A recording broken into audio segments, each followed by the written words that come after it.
සුවසෙවන YouTube channel එකට ඉතාමත් ආදරයෙන් පිළිගන්නවා. අදත් ඔයා වෙනුවෙන් වටින වීඩියෝ එකක් අරගෙන ආවා. අපි බලමු අද ඔයාලා වෙනුවෙන් අපි අරගෙන ආපු මාතෘකාව මොකක්ද කියලා. අද අපි කතා කරන්න බලාපොරොත්තු වෙන්නේ විවාහක බොහෝ දෙනෙකුට අද වන විට මුහුණ දෙන්න සිදු සංවේදී වගේම ඊටාම වැදගත් මාතෘකාවක් ගැන.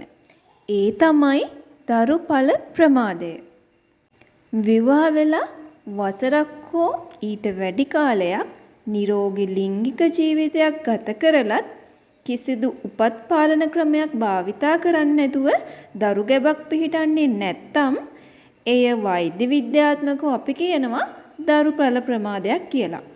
මතක තියාගන්න මේක අද සමාජයේ බොහොම සාමාන්‍ය දෙයක්. ඒ වගේම මේකට නිසි වෛද්‍ය ප්‍රතිකාර සහ විසඳුම් ඕනෑ තරම් තිබෙනවා. ඉතින් අද අපි බලමු මේ දරුඵල ප්‍රමාදයට ප්‍රධාන වශයෙන් බලපාන හේතු මොනවද කියලා. අපි මේවා යම් යම් කැටගරි වලට වෙන් කරලා සාකච්ඡා කරමු. පළවෙනියෙන්ම අපි සාකච්ඡා කරමු කාන්තා පාර්ශවයේ හේතුව විදිහට. මොකද මේ දරුඵල ප්‍රමාදයට කාන්තා පාර්ශවයෙන් වගේම පුරුෂ පාර්ශවයෙන්ුත් විවිධාකාර හේතු බලපාන්න පුළුවන්. ඉතින් අපි බලමු මේ කාන්තා පාර්ශවයේ දරුඵල ප්‍රමාදයට බලපාන හේතු මොනවද කියලා. ඉන් පළවෙනිම එක තමයි ඩිම්බකෝෂ ආශ්‍රිතව ගැටලු. ඩිම්බකෝෂ වලින් නිසි පරිදි ඩිම්බ පිටවීම සිදු නොවීම මේකට වඩාත්ම බලපාන තත්වයක් තමයි පොලිසිස්ටික් ඕවේරියන් සින්ඩ්‍රම් කියලා කියන්නේ. ඒ වගේම පැලෝපිය නාල අවහිරතා. ඩිම්බ සහ ශුක්‍රාණු හමවන නාලවල අවහිරතා හෝ ආසාදන මේ දරුඵල ප්‍රමාදයට බලපානවා. එන්ඩොමෙට්‍රියෝසිස් ගර්භාෂයේ අභ්‍යන්තරයේ තිබිය යුතු පටක ඉන් පිටත වැඩිම නිසා ඇතිවන තත්වයක්. වයස කාන්තාවකගේ වයස වැඩි වෙත්ම විශේෂයෙන් වයස අවුරුදු 35න් පසු ඩිම්බවල ගුණාත්මක භාවය සහ ප්‍රමාණය ක්‍රමයෙන් අඩු වෙනවා. ඊළඟට අපි බලමු පිරිමි පාර්ශවයෙන් මේකට බලපාන හේතු මොනවද කියලා. මොකද දරුඵල ප්‍රමාද වීම කියලා කියන්නේ කාන්තාවන්ගේ පමණක් ප්‍රශ්නයක් නෙවෙයි. 50%ක් පමණ අවස්ථාවලදී පිරිමින්ගේ ගැටලුත් මේ සඳහා බලපානවා.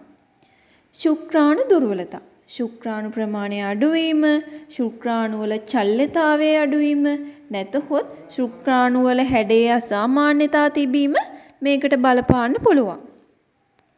හෝමෝන අසමතුලිතතා. ශරීරයේ හෝමෝන මට්ටම් වල වෙනස් වීම මේකට බලපාන්න පුළුවන්.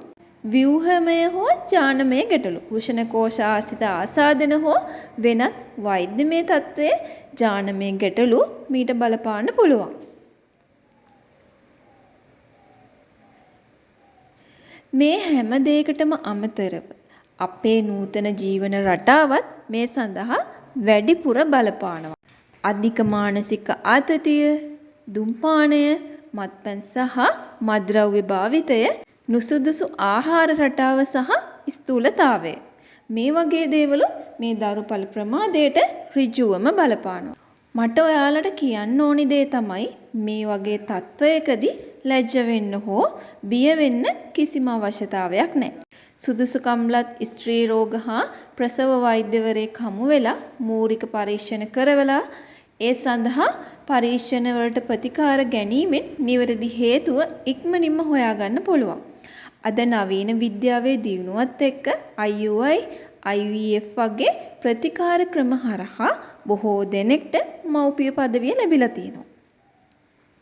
ධනාත්මක සිතුවිලි වලින් යුතුව වෛද්‍ය උපදෙස් ලබා ගන්න.